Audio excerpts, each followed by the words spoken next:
আজকে হাজার হাজার কোটি টাকা নিয়ে পার হয়ে গেছে বেনজির। এই বেনজিরকে পার করছে কে? না, ওবায়দুল কাদের। তারা পার করছে। আর শুধুমাত্র 2 কোটি টাকা, যেটা আজকে ব্যাংকে 8 কোটি হয়ে গেছে, ব্যাংকে ম্যাডামের বিদেশ থেকে পাওয়া যে দাতব্য কিসের ফান্ড, সেই ফান্ডের টাকা, সেটার জন্য বেগম খালেদা জিয়ার তারা জামিনও মুক্তি দেয় না। আজকে দেশের কি অবস্থা আমরা সবাই জানি। এই অবস্থায় গতকালকে বাজেট দেওয়া হয়েছে, আমরা সবাই দেখেছি।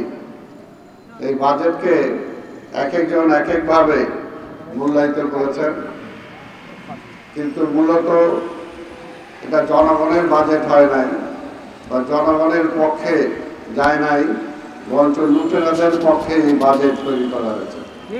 আমাদের এক অর্থনীতিবিদ বলেছেন এটা বেনজির বাজেট। আসলে বেনজির বাজেট, কোনো নজির নাই এই বাজেট। আর আরেক বেনজির তো যেটা ভাগছে ওইটার নামে হয়তো দেওয়া যেতে পারে। কারণ এই বাজেটে সবচেয়ে বড় যেটা, যে মানুষের কথার উপরেও ট্যাক্স বাড়ানো হয়েছে। আপনারা দেখছেন যে কথার উপরেও ট্যাক্স বসানো হয়েছে। আমার ওই রিক্সাওয়ালা ভাইরা বা সাধারণ মুঠে মজুরও এখন ছোট্ট একটা মোবাইল ব্যবহার করে, তার পরিবার পরিজনের সাথে যোগাযোগ রাখা বা সবাই, এটা একটা মানুষের লাইফ প্রয়োজনীয় একটা জিনিস হয়ে গেছে। এইটার উপরে সরকার ভ্যাট বাড়াইছে প্রায় 15% না কত পার্সেন্ট, এইরকম একটা অবস্থা। তারপরে হলো আপনি দেখেন বৈধ টাকার বেশি দিতে হবে, ট্যাক্স দিতে হবে, 30% দিতে হবে বৈধ টাকার। আর কালো টাকায় অল্প ট্যাক্স দিলেই সেটা জায়েজ হয়ে যাবে, কারণ সেই সরকার তো অবৈধ, কাজে সব অবৈধ খুঁজে, সব অবৈধ খুঁজে। অবৈধগুলোকে কিভাবে তার পাশে নেওয়া যায়। আর বৈধ কোনো লোকজন তো তার পাশে নাই। এই দেশের জনগণ তার পাশে আছে? নাই। এই দেশের জনগণ তার পাশে নাই, কোনো বৈধ লোকজন তার পাশে নাই, এমনকি আওয়ামী লীগও তার পাশে নাই। কারণ এই নির্বাচনগুলো যে করছে আপনারা দেখছেন, পুলিশের বড় কর্মকর্তারাই বলছে, যখন বেনজির ছিল পুলিশের দায়িত্বে, অন্য বড় পুলিশ কর্মকর্তারা বলছে যে আওয়ামী লীগকে এদের ক্ষমতায় আনছে নাকি, আমরা আনছি। এটা তো আমার কথা না, এটা তার পুলিশ বাহিনীর মুখের কথা। আজকে তাদেরকে সুযোগ সুবিধা দেওয়ার জন্য আজকে সাধারণ মানুষের আজকে অবস্থা শেষ। সাধারণ মানুষের অবস্থা শেষ। আজকে এই দেশে জানেন আপনারা যে আমাদের দেশে যত ব্যাংক আছে, আমরা তো বলি লুটেরারা লুট করে নিয়ে গেছে, এটাও যেমনি ঠিক। আবার এই সরকার দেশ পরিচালনা করতে পারে না। পরিচালনা করতে যে ব্যাংকের থেকে, যে আমাদের লোকাল ব্যাংকের থেকে যে ঋণ নেয়, সেই ঋণ পর্যন্ত শোধ করে না, সেই ঋণ পর্যন্ত শোধ করে না। ঋণ খেলাপি। আজকে ঋণ খেলাপি যদি আমি অন্য ব্যবসায়ীদেরকে বলি, তাহলে এই সরকারও বলতে হবে ঋণ খেলাপি, কারণ ব্যাংক থেকে টাকা নিয়ে টাকা দেয় না। আর স্থানীয় ব্যাংকগুলো থেকে যদি আমাদের ব্যবসায়ীরা টাকা না পায়, যদি সরকারি টাকা নিয়ে যায়, তাহলে ব্যবসায়ীরা টাকা পাবে কোত্থেকে?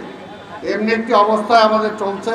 তাই ভাইয়ের আমার, আরেকটা দেখছেন যে বিদেশে মানুষ রপ্তানির যে অবস্থা, 4টা এমপি পত্রিকায় ছবি আসছে, এখন পর্যন্ত সরকার বা দুদক তাদের বিরুদ্ধে কোনো ব্যবস্থা গ্রহণ করছে? করে নাই। সাধারণ কৃষকের ছেলে, সাধারণ শ্রমিকের ছেলে, সাধারণ মানুষের ছেলেরা বাড়িঘর বিক্রি করে, রিক্সাওয়ালারা তার পুঁজি শেষ করে দিয়া তার ছেলে বিদেশে পাঠানোর জন্য টাকা দিছে। যে জায়গায় 60-70 হাজার টাকা দরকার, সেই জায়গায় 6-7 লাখ টাকা দিয়ে তারা খেয়ে ফেলাইছে হাজার হাজার কোটি টাকা। তাদেরকে ধরা হয় না, তাদেরকে আইনের আওতায় হয় না। আইনের আওতায় নেয় কারে? বিএনপির নেতা কর্মীদেরকে, আমাদের বিরোধী দলের আন্দোলনের নেতা কর্মীদেরকে জেলে নেয়। আজকে হাজার হাজার কোটি টাকা নিয়ে পার হয়ে গেছে বেনজির। এই বেনজিরকে পার করছে কে? না, ওবায়দুল কাদের। তারা পার করছে। আর শুধুমাত্র 2 কোটি টাকা, যেটা আজকে ব্যাংকে 8 কোটি হয়ে গেছে, ব্যাংকে ম্যাডামের বিদেশ থেকে পাওয়া যে দাতব্য কিসের ফান্ড, সেই ফান্ডের টাকা, সেটার জন্য বেগম খালেদা জিয়ার তারা জামিনও মুক্তি দেয় না। তাই ভাইরা আমার বেশি কথা বলতে চাই না, কথাটা পরিষ্কার। আর এইখানে অবশ্যই আধিপত্যবাদী শক্তির পক্ষে যারা যেহেতু এই সরকার আছে, তাই আধিপত্যবাদী শক্তির সুযোগ সুবিধা বেশি দেওয়ার জন্য তারা কাজ করবে। আজকে জনগণকে সে আধিপত্যবাদী শক্তির বিরুদ্ধে রুখে দাঁড়াতে হবে, এটাই হলো সবচেয়ে বড় মূল কথা। আপনাদের সবাইকে ধন্যবাদ। খোদা হাফেজ। বাংলাদেশ জিন্দাবাদ। প্রথমত আমাদের এই আন্দোলন শুরু হয় 7ই জানুয়ারি ডামি নির্বাচনের পরে। আমাদের ছাতকের একটা ভিজিট ছিল, সেখানে গত 21শে জানুয়ারি আমরা ভারতীয় পণ্য বর্জনের ডাক দিই। ভারতীয় পণ্য বর্জন উদ্দেশ্য ছিল পণ্য দিয়ে শুরু করা এবং ক্রমাগতভাবে ভারতীয় যে প্রায় 26 লাখ নাগরিক বাংলাদেশে চাকরি করছেন অবৈধভাবে, তাদেরকে বহিষ্কার করা এবং সার্বিকভাবে ভারত যে বাজার সৃষ্টি করেছে আমাদের বাংলাদেশে, সেটাকে সংকুচিত করে আমাদের স্থানীয় যে উদ্যোক্তারা আছেন তাদের পণ্য দিয়ে বাংলাদেশের স্বয়ং সম্পূর্ণতা অর্জন। এটা একটা দীর্ঘমেয়াদী পরিকল্পনা এবং একটা দীর্ঘমেয়াদী সংগ্রাম। এটার একটা ধাপে আমরা ভারতীয় পণ্য বর্জন দিয়ে শুরু করেছি। এটা ধীরে ধীরে আরও বড় রূপ নেবে, আরও ছড়াবে এবং দেশব্যাপী সকল জনগণ এই ভারতীয় পণ্য বর্জন এবং তার পরবর্তী বাংলাদেশি পণ্য উৎপাদন করে বাংলাদেশকে স্বনির্ভরতার এই কাজে অংশগ্রহণ করবেন, সেই আশায় আমরা কাজ করছি। সরকার এই মুহূর্তে অনেকগুলি চাপে আছে।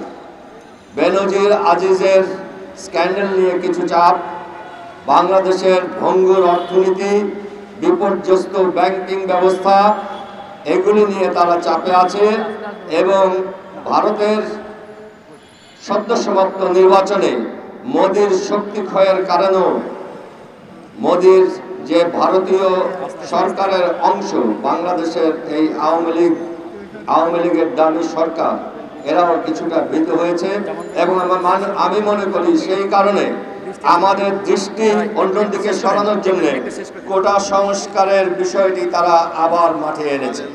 কোটা সংস্কারের প্রতি আমরা সংহতি জানাই, কিন্তু আমরা যেন আমাদের মূল লক্ষ্য ভারতীয় এই পুতুল সরকারের অপসারণ এবং ভারতীয় পণ্য বর্জন, ভারতীয় অবৈধ অভিবাসীদের বাংলাদেশ থেকে বহিষ্কার, এটার থেকে যেন আমরা লক্ষ্যচ্যুত না হই। এটা একদিনে শেষ হবার একটা যুদ্ধ নয়। আমরা 71 সালে মুক্তিযুদ্ধের মাধ্যমে পাকিস্তানি সৈনিকদের, দখলকারীদের এখান থেকে হটিয়েছি, কিন্তু পিছনে পিছনে বন্দুকদের একটা খোলস পরে ভারত এসে ঢুকেছে। তাদের জাল এখন বাংলাদেশ ব্যাপী অনেক বিস্তৃত। আপনারা একটু খেয়াল করলে দেখবেন বাংলাদেশের প্রায় সকল রাস্তা তারা এখন কলকাতার থেকে উত্তর পূর্ব ভারতের বিভিন্ন রাজ্যে যাওয়ার জন্য তারা ট্রানজিট রুটে ব্যবহার করছে। বাংলাদেশের বেশিরভাগ মিটার গেজ রেলওয়ে লাইন পরিবর্তন করে পশ্চিম থেকে পূর্ব ভারতে এবং উত্তর ভারতে যাওয়ার জন্য তারা ব্রড গেজ মিটার লাইন স্থাপন সম্পন্ন করেছে। তারা প্রাথমিকভাবে চিটং পোর্টের একটা ব্যবহারের অধিকার নিয়েছে, যেখানে বাংলাদেশের জাহাজের উপরে ভারতীয় জাহাজ প্রাধান্য পায়। ভারতীয় জাহাজ আসলে বাংলাদেশি জাহাজের আগে ভারতীয় জাহাজের মাল খালাস করা হয়। একই রূপে তারা এখন মংলা পোর্ট পরিচালনার অনুমতি চাচ্ছে বাংলাদেশের কাছে। অর্থাৎ মংলা পোর্টটা তারা যদি পরিচালনার দায়িত্ব পায়, তাহলে মংলা পোর্ট এককভাবে শুধু ভারত তাদের ইচ্ছা মতো ব্যবহার করবে। এইভাবে পুরা বাংলাদেশ জুড়ে তারা পূর্ব এবং পশ্চিম ভারতের মধ্যে আসা যাওয়া ট্রানজিটের নামে একটা দখলদারির জাল বিস্তার করেছে। আমাদের সবাইকে এই বিষয়টা জানতে হবে, বুঝতে হবে, সতর্ক থাকতে হবে এবং ভারতের এই আমাদের জমি ব্যবহার করে প্রায় বিনা পয়সায় আমাদের ভূখণ্ড ব্যবহার করে তাদের যোগাযোগ ব্যবস্থা চালু রাখার এই অপচেষ্টাকে ব্যর্থ করতে হবে। এটা আরেকটা মুক্তিযুদ্ধ এবং এটা করতে হলে আপনাদের সবাইকে 71-এর মতো আবার প্রয়োজনে ভারতের সাথে যুদ্ধ করতে হলে সেজন্য প্রস্তুত থাকতে হবে। তবে আমরা কোনো যুদ্ধ চাই না, আমরা চাই সমমর্যাদার ভিত্তিতে ভারত এবং বাংলাদেশের পরস্পরের প্রতি যে চাহিদা আছে সেগুলো আলাপ আলোচনার ভিত্তিতে যৌক্তিকভাবে, সম্মানজনকভাবে এবং পারস্পরিক সুবিধা স্বার্থ রক্ষা করে কিছু চুক্তি করতে। কিন্তু ভারত চায় আমাদেরকে দাবিয়ে আমাদের কাছ থেকে, আমাদের পদমত করে আমাদের কাছ থেকে এগুলি আদায় করে নিতে। আর তার জন্য তার একমাত্র অস্ত্র হচ্ছে শেখ হাসিনা এবং আওয়ামী লীগ সরকার। এই সরকার বাংলাদেশের নির্বাচিত কোনো সরকার নয়। আমি অনেকবার বলেছি, আজকে আবার বলছি, আমি মনে করি এই সরকার ভারতের নিয়োজিত একটি সরকার, বাংলাদেশে বসে ভারতীয় ডিজাইন সার্থক করছে। কাজে এই সরকারকে আমরা বর্জন করছি, এদের আমরা বেআইনি ঘোষণা করছি এবং এদের পতনের জন্য আন্দোলন আমরা চালু রাখবো। আমার বক্তব্য আমি এখানে শেষ করছি। ধন্যবাদ সবাইকে।